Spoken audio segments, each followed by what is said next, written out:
Bueno, pues feliz año nuevo y bienvenidos y bienvenidas a otro vídeo más, al primero del año. Como veis en el título vamos a entrevistar a Jaume Duch, el portavoz del Parlamento Europeo. Es una entrevista que me hacía mucha ilusión traer y en la cual le hago preguntas muy interesantes relacionadas con el Brexit, con el artículo 13 del Internet, del copyright y también con el tema de la inmigración. Lo único que os tengo que comentar es que hay un pequeño problemilla de audio a mitad de entrevista porque, bueno, hubo un problema con los micrófonos, así que si notáis que la calidad del audio varía un poco a mitad de entrevista, es normal, no es vuestro ordenador, sino que fue cosa mía. Pero bueno, aún así la entrevista no tiene pérdida, ya digo, y el contenido merece mucho la pena. Además, quiero dar las gracias desde aquí otra vez a Jaume por aceptar y también a su equipo por gestionar la entrevista. Y nada, me dejo ya de líos y vamos con la entrevista. Bueno, pues bienvenidos y bienvenidas a otro vídeo más. Hoy vuelvo a entrevistar a una figura política, aunque no es un eurodiputado o eurodiputada, como veníamos haciendo hasta ahora. Hoy tenemos aquí a Jaume Duch, portavoz del Parlamento Europeo. Muchas gracias, Jaume, por aceptar. Hola, ¿qué tal? Muchas gracias por la invitación. Así que va a haber 4 bloques de preguntas. He cambiado un poco el formato que suelo tener con los eurodiputados. Vamos a comenzar con unas preguntas personales. Luego pasaremos a unas preguntas también personales, pero en tu ámbito laboral, como figura política. Luego habrá algunas preguntas de actualidad, no seré muy duro. Y por último tendremos ya unas preguntas en relación a la campaña de Esta vez voto para las elecciones del Parlamento Europeo. Así que si te parece, comenzamos. Cuando tú quieras. Perfecto, pues la primera pregunta que le hago a todo el mundo es ¿qué carrera estudiaste? Estudié Derecho. Vale, y luego alguna especialización, algún máster. No me dio tiempo. Estudié Derecho y al cabo de muy poco empecé a trabajar como profesor de Derecho Internacional Público en la universidad en Barcelona, la misma en la que había estudiado, y ya enseguida me presenté a las oposiciones para ser funcionario del Parlamento Europeo y la cosa vino seguida. Y antes de dedicarte a la política, ¿de qué llegaste a trabajar? Bueno, yo no me dedico exactamente a la política, me dedico a ayudar a los políticos porque yo lo que soy es funcionario de una institución. La verdad es que a mí siempre me habían interesado cosas que tuvieran que ver con el derecho, con la política o con las ciencias políticas y con el periodismo. Y al final es verdad que acabé orientando mi carrera hacia algo que en el fondo es un poco la intersección de las tres cosas. Y mientras estudiabas Derecho, por ejemplo, ¿en alguna vez pensaste que podías acabar como tal en el Parlamento Europeo? Al principio no, al final no digo que lo pensara, pero ya entraba más dentro de mis posibilidades porque fue cuando ya acabé la carrera, fue justo cuando España iba a ser miembro de las comunidades europeas. Antes ni siquiera pertenecíamos a lo que ahora es la Unión Europea. Al principio de la carrera la verdad es que no tenía ni idea de lo que iba a hacer luego. Si tuvieras que marcar un inicio, ¿dónde comienza tu trayectoria política? Más allá de los cargos, ¿cuándo nace esa chispa por la política? Enseguida, yo con 14, 15 años me interesaba muchísimo ya lo que pasaba en España. Fueron los años de la transición política, la muerte de Franco, la elaboración de la Constitución, las primeras elecciones, y a mí toda esa parte de la historia me fascinaba. Vamos, me fascinó vivirla más o menos en directo y a través de los medios de comunicación. Y desde que eres portavoz del Parlamento Europeo, ¿cómo dirías que te ha cambiado la vida o el llegar al Parlamento Europeo como tal? Hombre, llegar al Parlamento Europeo cambió mi vida en el sentido de que encontré el trabajo con el que yo realmente, digamos, podía ya orientar mi vida profesional, mi vida adulta, mi vida familiar. Supuso irme de España, pasar de vivir en Barcelona a vivir en Luxemburgo, que es una ciudad de 80.000 habitantes, es decir, que el contraste era bastante grande, sobre todo para una persona que en ese momento tenía 27 años, pero claro, entrar en el Parlamento pues te da una estabilidad y te da unas perspectivas de carrera con las que para mí en aquel momento eso fue pues como si me hubiera tocado la lotería, aunque en realidad se trataba de pasar unas oposiciones. Si tuvieras que recomendar un libro, una película o una serie que todo el mundo debería ver o leer, sí o sí, ¿cuáles serían? Hombre, sí o sí es mucho decir, porque estas cosas obviamente van por gustos y por intereses. Yo me atrevería a recomendar no un libro, sino una serie de libros que son los libros del comisario Montalbano, que escribe Andrea Camilleri, un escritor siciliano que está ya prácticamente en los 90 años de edad. No sé si has leído alguno, pero es una serie policíaca de alguna manera, pero ambientada en la Sicilia de los años 70, 80, y a mí me gusta muchísimo y además se aprende mucho. Y ahora en el ámbito musical, ¿qué estilo de música te gusta o qué grupo es tu favorito? Pues mira, yo soy muy clásico, más que muy clásico, a mí me gusta mucho la ópera. No toda la ópera, no soy de los que puede escuchar cualquier cosa, tengo las que me gustan y las que no me gustan, y tengo que reconocer que me gustan más las facilonas que las difíciles, pero a mí lo que me gusta mucho pues es eso, cuando puedo escuchar un rato de ópera, cosas que conozco y que están ahí, están en el cerebro de alguna manera. Y ya como última pregunta de este primer bloque de preguntas personales, quiero que completes la siguiente frase. ¿La política es...? La política es servir al país, servir a tus conciudadanos y, en el caso que nos ocupa, servir a 500 millones de ciudadanos europeos. Pues pasamos ahora a las preguntas que van más enfocadas a tu figura política. Para empezar, quiero que nos cuentes alguna anécdota que te haya ocurrido desde que llegaste al Parlamento Europeo. Bueno, son casi 30 años, me han ocurrido muchas cosas. No todas graciosas, pero en fin, anécdotas interesantes o cosas que uno no se espera vivir. Pues cuando yo era portavoz de uno de los anteriores presidentes del Parlamento Europeo, recuerdo una visita a un país latinoamericano y recuerdo muy bien la entrevista con el presidente de ese país. La entrevista era muy aburrida, porque el presidente de ese país, no voy a dar el nombre, era muy aburrido y todo lo que contaba en realidad tenía muy poquito interés.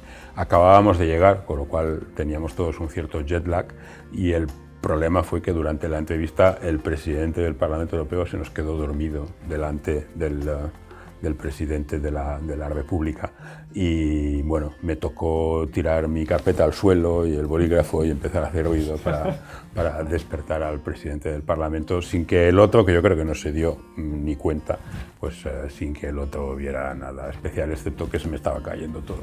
¿Y lo conseguiste que se despertase? Sí, se despertó. Ah, bueno, se despertó y ya no se volvió a dormir. Bueno, entonces bien, ¿un hobby que tuvieras antes y que ahora debido a tu cargo no puedes seguir haciendo? Yo tengo muy pocos hobbies, porque en el fondo me gusta tanto lo que hago que en realidad estoy haciéndolo a todas horas. Pero bueno, a mí una cosa que sí me gusta mucho es viajar, es lo que más me gusta. Y bueno, llevo una temporada en la que viajo muy poquito. Puedo viajar realmente en verano, pero prácticamente el resto del año no. O cuando viajo son viajes cortísimos de una noche y son por trabajo, y por lo tanto pues no tienen el mismo interés. Y ahora invirtiendo la pregunta, un hobby que tuvieras, algo que querías hacer antes y que no podías y que ahora sí que puedes. Bueno, pues ahora una de las cosas que me ha dado mi responsabilidad de portavoz en el Parlamento es asistir a eventos o a reuniones o a conversaciones con las que uno no habría podido soñar. Pues no lo sé, estar hablando con primeros ministros o con jefes de Estado. Algunos no son especialmente interesantes, pero otros sí, algunos o algunas son fascinantes.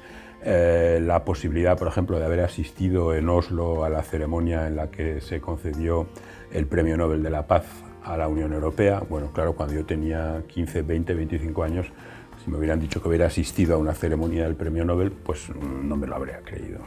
Si tuvieras que puntuar de 0 a 10 tu experiencia en el Parlamento de momento, ¿cómo lo puntuarías? Hombre, de momento pondría un 9 por no poner un 10, pero en fin, experiencia visto desde mi punto de vista. A lo mejor los otros dirían que es un 0 o que es un 3 o que es un 5. Yo lo que tengo que decir es que estos años he trabajado muchísimo, pero siempre muy a gusto, me lo he pasado muy bien. Esta es una casa en la que las cosas que haces tienen repercusión, es decir, sabes qué es lo que hay detrás de lo que estás haciendo y qué es lo que se puede obtener en términos, digamos, de progreso para la propia Unión Europea. Y yo, por lo tanto, para mí, en el fondo, mi trabajo es un regalo diario. Yo tendría que estar dando gracias todas las mañanas cuando entro por la puerta del Parlamento. Y si tuvieras que decir qué es lo mejor y lo peor que tiene la Unión Europea, ¿qué destacarías? ¿En qué vamos muy bien de momento y en qué nos falta por mejorar? Lo mejor es el proyecto teórico, es decir, el hecho de poner en común las soberanías de los Estados miembros, de romper fronteras, de evitar antagonismos de crear un sistema de gobierno en el que participan muchos millones de personas de países que antes estaban enfrentados. Eso es lo más bonito y probablemente es lo que menos se ve y a lo que menos importancia le damos. Yo cuando veo a veces en el hemiciclo votando, discutiendo, hablando, negociando, gente que sé que sus padres o que sus abuelos estaban matando los unos a los otros, pues en el fondo tengo que emocionarme. Es decir, es una cosa que esos padres o esos abuelos jamás habrían podido imaginar. La parte negativa es que el proyecto europeo no está acabado, que es muy lento, que tiene muchos parones, que no todo el mundo ayuda como debería ayudar y que por lo tanto pues estamos en una fase en la que todavía no sabemos si esto se va a consolidar definitivamente o si por el contrario vamos a empezar a hacer pasos hacia atrás. Y ya como última pregunta de este blog, y ya pasaremos a las preguntas de actualidad, para que la gente que nos está viendo pueda entender cuál es su trabajo diario, ¿podrías explicarnos cómo es el día a día del portavoz del Parlamento Europeo? Bueno, yo tengo dos trabajos en uno. Como director general de comunicación del Parlamento, mi trabajo es coordinar todos los servicios de comunicación de esta casa, que son muy amplios, pues estamos hablando del servicio de prensa, de televisión y radio, estamos hablando de toda nuestra actividad web, de medios sociales, facilidades para los visitantes, el centro de visitantes, la Casa de la Historia Europea, que es una especie de museo de la historia de Europa, las oficinas que tenemos en los Estados miembros. Todo eso evidentemente da muchísimo trabajo y mi función es un poco la del director de orquesta. Todo esto que he estado describiendo en el fondo son instrumentos de comunicación y yo lo que tengo que hacer es asegurarme de que esos instrumentos tocan todos la misma partitura y que lo que sale, lo que se oye, pues es audible y no es una pura cacofonía. La otra parte de mi trabajo como portavoz pues es más dar la cara ante los periodistas, ante la opinión pública, contar las cosas que suceden en el Parlamento Europeo, responder a las preguntas, sean cómodas o sean incómodas, que seguro que alguna habrá, y ayudar al presidente, ayudar a los vicepresidentes, ayudar a la mesa en esta tarea, digamos, de comunicación un poco más política de las cosas que pasan en el Parlamento Europeo. Vamos a pasar entonces ahora ya a las preguntas de actualidad. Respecto a la directiva del copyright, como se ha acabado denominando, ha habido mucha movilización en Internet. De hecho, concretamente, estamos viendo por el artículo 13 que se está utilizando el hashtag Save the Internet y está habiendo mucho movimiento por el tema. En España, Gemma Altozano, que es un compositor musical joven y además divulgador en YouTube, hizo el siguiente vídeo sobre ese artículo que te quiero enseñar ahora. Muy bien.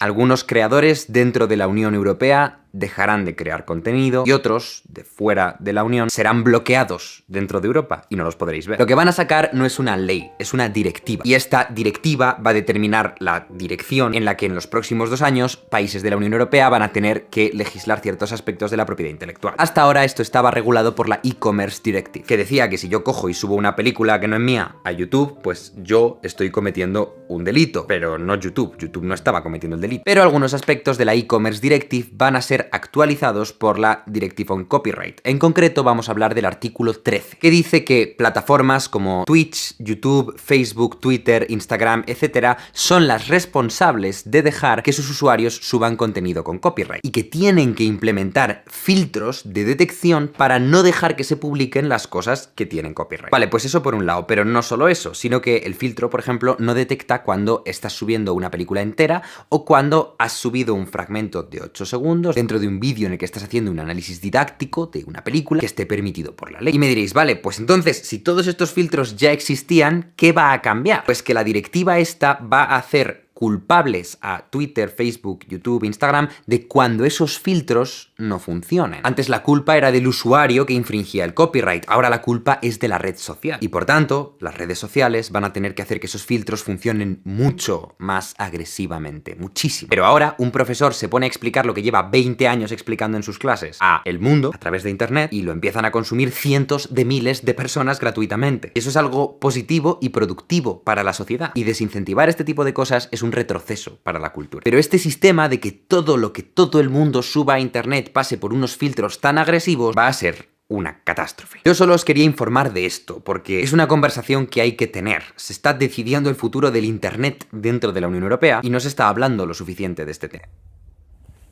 Muy bien. A raíz de este vídeo, el movimiento aumentó muchísimo más, evidentemente.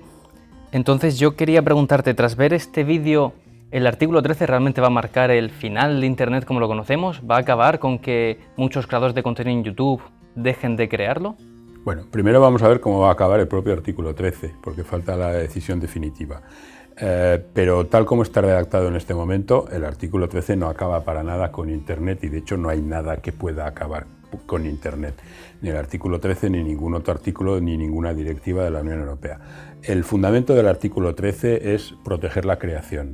Este chico que ha realizado este vídeo, si quiere ganarse la vida haciendo cosas en Internet, tiene que estar protegido y tiene que evitar que sus creaciones, sus productos, lo que él fabrique o lo que él cuelgue en Internet, no pueda ser utilizado en contra de su propio derecho de propiedad intelectual.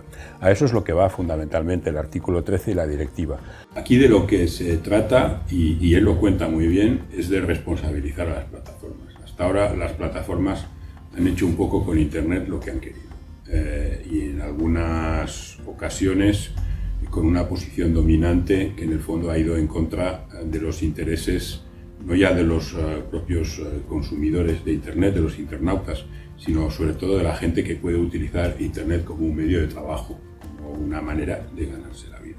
Y esos son los músicos, son los artistas, son los literatos, es un montón de gente que cada vez más utiliza Internet como el canal de divulgación de las cosas que hacen. Hasta ahora ha sido un poco esta historia del gratis total, y el gratis total está muy bien si eres el que consume, pero está muy mal si eres el productor, porque quiere decir, en el fondo, que te van a acabar robando los contenidos. Eso lo vemos, por ejemplo, en el tema de los medios de comunicación. No tiene ningún sentido que un periodista al que le pagan X dinero por publicar una noticia en un periódico, luego vea esa noticia repercutida en una serie de plataformas sin que la plataforma pague nada. ¿Por qué? Porque eso quiere decir en el fondo que se crea una competencia ilegal. La gente deja de comprar el medio de comunicación que está pagando al periodista y por tanto el periodista cada vez va a cobrar menos o simplemente va a dejar de cobrar porque el medio de comunicación no va a tener ninguna viabilidad. ¿Por qué? Porque si yo puedo consumir la misma noticia de este periodista gratis en este sitio, pues no voy a ir a consumir esa noticia en el medio original en el que me están cobrando algo porque hay que pagarle al periodista. Y el que yo creo que ahí evidentemente luego puede haber todavía desajustes. Es una directiva, habrá que aplicarla luego en la legislación nacional de cada Estado miembro.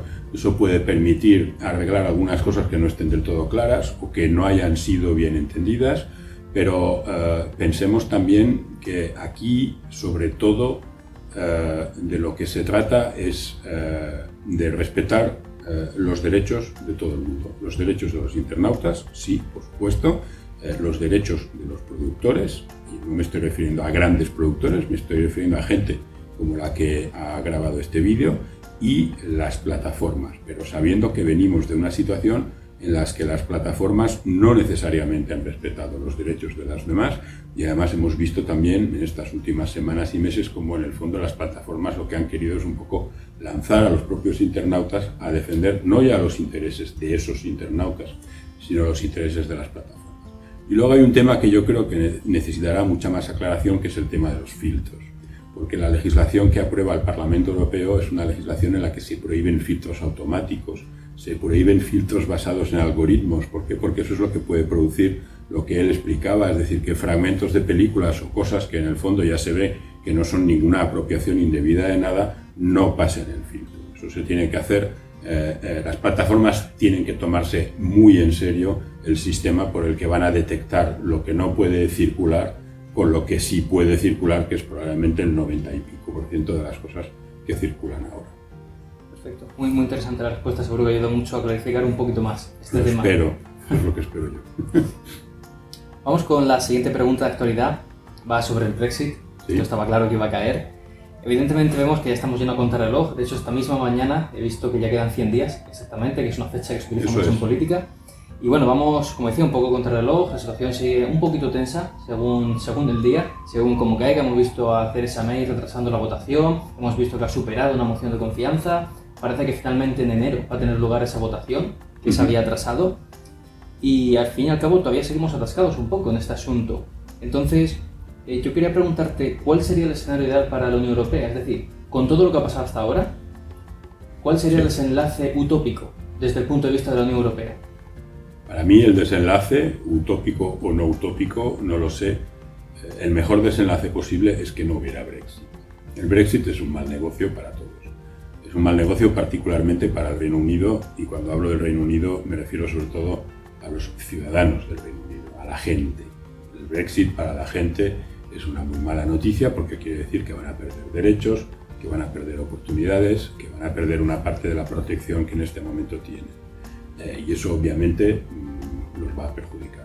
También es una mala noticia para el resto de la Unión Europea porque quiere decir que la Unión Europea va a ser más pequeña, que va a perder un cierto potencial y sobre todo que se van a complicar, se quiera o no, las relaciones entre el Reino Unido y la Unión Europea.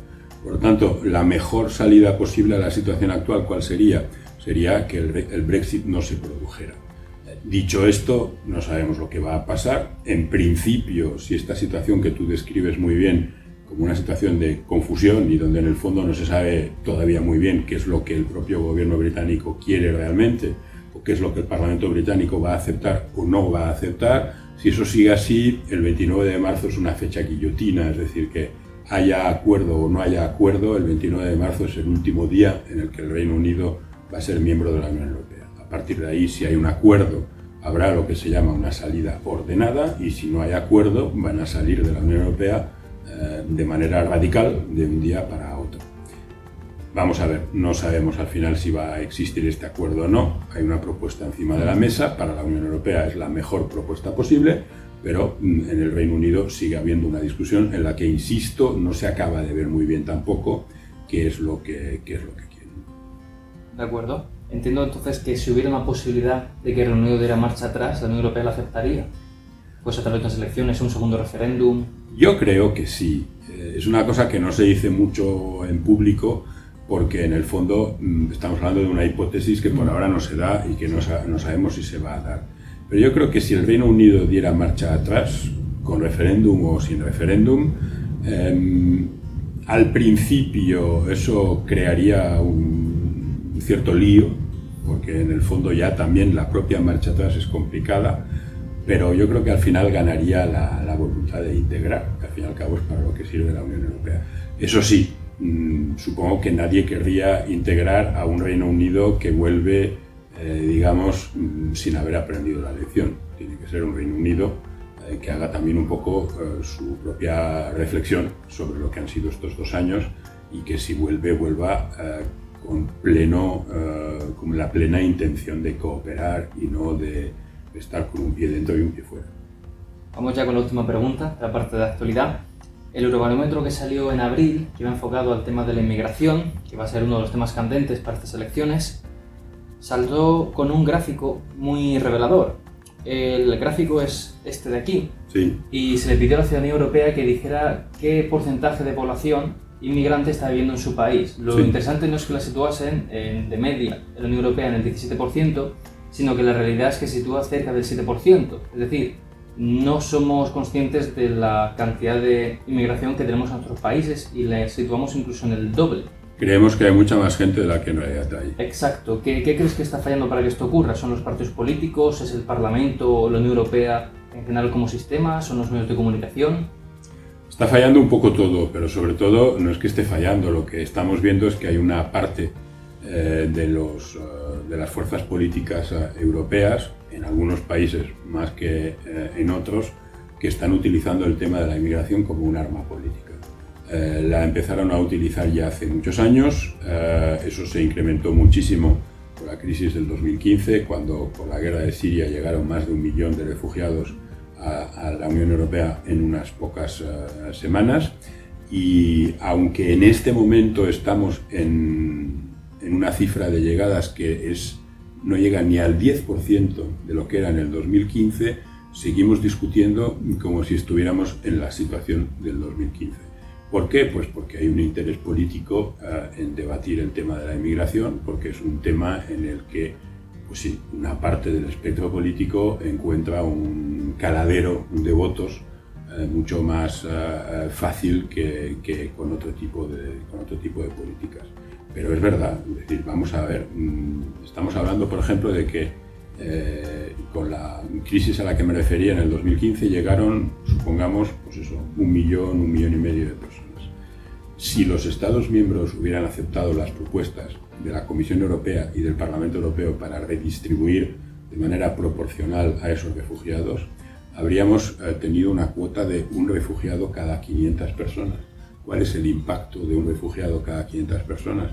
¿Positivo o negativo? Es un impacto mínimo. Obviamente, si no haces ese reparto y prácticamente el peso lo tienen que asumir 1, 2 o 3 países, pues estás creando una situación en la que ese interés político en utilizar la inmigración electoralmente pues encuentra un campo mucho más abonado. Pues vamos a pasar ya al último bloque de preguntas que van relacionadas con la campaña de Esta Vez Voto. Pues alguien que nos estuviera viendo no conociera de qué va el tema. Básicamente la campaña que ha sacado el Parlamento Europeo para incentivar a que la gente, concretamente el sector joven, vote en las próximas elecciones europeas. Y con motivo de la juventud van estas 2 preguntas. Creo que ha quedado un poco respondida hasta el principio de la entrevista, pero igualmente te la tengo que hacer. Y es si en algún momento de tu juventud sentías o sentiste en algún momento dado desafección política. En mi caso no. Al contrario, yo creo que yo debía ser un adolescente o un joven muy repelente, porque en una época en la que mis compañeros en el colegio o en la calle se ocupaban de otras cosas, pues a mí me fascinaba, como decía antes, toda esta evolución política de la España de finales de los años 70 y primeros de los 80. Es decir, que no, yo no puedo decir que sufriera desafección. De acuerdo. Y ya vamos con la última pregunta. Evidentemente a la política le falta algo para conseguir enganchar al público en general, pero específicamente siempre a la gente joven. Independientemente de las elecciones a las que nos enfrentemos, siempre vemos cómo son los jóvenes los que menos votamos, en porcentaje. Entonces te quería preguntar, ¿qué crees que le falta a la política para ser más atractiva, para conseguir ese enganche? Yo creo que más que faltarle le sobra enfrentamiento, le sobra visceralidad, le sobra, en este caso, la falta de diálogo. Es decir, que los políticos, muchos de ellos, no estoy hablando de España, estoy hablando en general, se encastillan en sus opiniones y en sus programas y en sus propuestas, y lo que les cuesta es abrirse a las propuestas de los demás, dialogar y buscar soluciones que sean constructivas y que sean aceptadas por todas las partes. Yo en ese sentido tengo que decir que para mí una de las cosas que mejor funciona, pero se sabe poco, es la política parlamentaria europea, porque en el Parlamento Europeo nunca nadie tiene la mayoría. No hay un solo partido político, o ni siquiera un grupo parlamentario, por muchos escaños que tenga, que vaya a tener ni de lejos la mayoría. No hay ni una sola ley europea que no haya sido fruto del pacto de diputados de diferentes ideologías y de diferentes países. Y eso lleva tiempo, a veces lleva incluso demasiado tiempo, nos quejamos de que el proceso es muy lento, pero el resultado es muy bueno, porque lo que sale del Parlamento es lo que han conseguido poner en común gentes de sitios muy diferentes y de ideologías muy diferentes. Yo creo que si en los parlamentos nacionales y en la vida política nacional se viera esta misma forma de trabajar y no las frases de los unos contra los otros y en el fondo el que no haya diálogo, sino que solo haya enfrentamiento, si cambiáramos eso, la gente se interesaría mucho más por la política. Muy bien, Jaume, pues perfecta esa última intervención para terminar. Esta es el final de la entrevista, así que si quieres añadir algo más que se te haya quedado en el tintero, ahora es el momento. Bueno, tú has hablado de la campaña Esta Vez Voto y además sé que estás haciendo un esfuerzo enorme por sensibilizar a la gente, sobre todo a la gente joven, y por lo tanto yo lo que quería primero es ayudarte de alguna manera y segundo agradecértelo. Ayudarte en el sentido que yo creo que efectivamente, y lo hemos visto en el Brexit, las elecciones son para decidir lo que se va a hacer en el futuro. Y por lo tanto, si hay alguien a quien realmente le tiene que interesar el resultado de las elecciones, no es a la gente que tiene 70 años, que a lo mejor dentro de 10, 15 o 20 años no van a estar aquí. Es a la gente joven, que son los que tienen que aprovechar si las cosas van bien o que lo van a pasar mal si las cosas van mal. Y eso depende de las elecciones. Y por tanto, yo creo que lo lógico sería que cuando vemos las tablas de participación electoral veamos que los que realmente van a votar, los que más van a votar, no son los más mayores, sino que son los más jóvenes. Diciendo la pirámide. Exactamente, porque es la inversión lógica y evidente, es decir, lo que vaya a pasar os va a afectar más a vosotros que lo que me pueda afectar a mí o que le pueda afectar a mi padre. Entonces, lo vimos en el Brexit, vimos cómo los mayores han sacado a los jóvenes de la Unión Europea con el referéndum del Brexit, y a mí no me gustaría que en los próximos años viéramos cosas parecidas, porque me parecería una injusticia tremenda. Y por eso quería agradecerte el trabajo que estás haciendo, porque además yo estoy convencido de que quien realmente puede convencer a la gente joven y quien realmente tiene las claves para poder hablar con la gente joven sois vosotros, los jóvenes, y no los que nos gustaría seguir siendo jóvenes, pero ya no lo somos tanto. Bueno, pues agradezco mucho tus palabras, Jaume, y lo intentaremos seguir ahí convenciendo más gente. Muchas gracias. Así que muchas gracias que por vaya tu muy tiempo. bien. Hasta pronto. Hasta pronto.